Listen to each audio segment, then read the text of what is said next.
We think we are doing accountable talk, but in 5 countries and 500 classrooms who all agree that talk's a big deal, open questions made up only 10% of the questioning exchanges.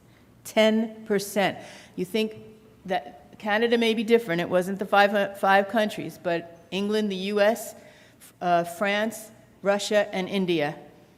We're probably in there here around the same in Canada. It's unlikely we'd be so different, right? 15% of the sample did not ask any open questions, not a one.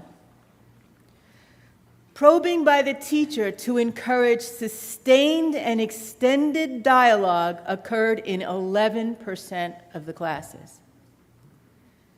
Uptake questions occurred in only 4%. An uptake question is when a kid asks you something that's not in your plan but is kind of relevant, you don't go there. It's not on your plan.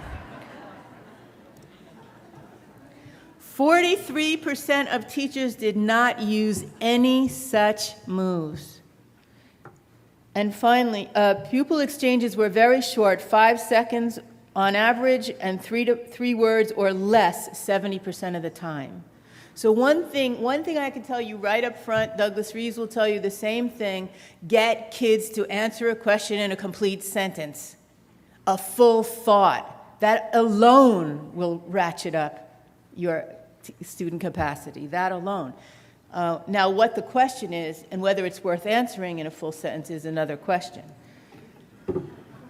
Time and again, educators meet to solve instructional problems without a common understanding of what they're trying to achieve in the classroom. So this is Elmore saying basically what I'm saying, right, in instructional rounds. What is it we're trying to get to happen? Can we name it? Will we know it when we see it? And it's not like, oh, it's my intuition. I know it when I see it. No, we have to be able to name it and share it with others who have the same definition of it, and then go make it happen in a whole bunch of places.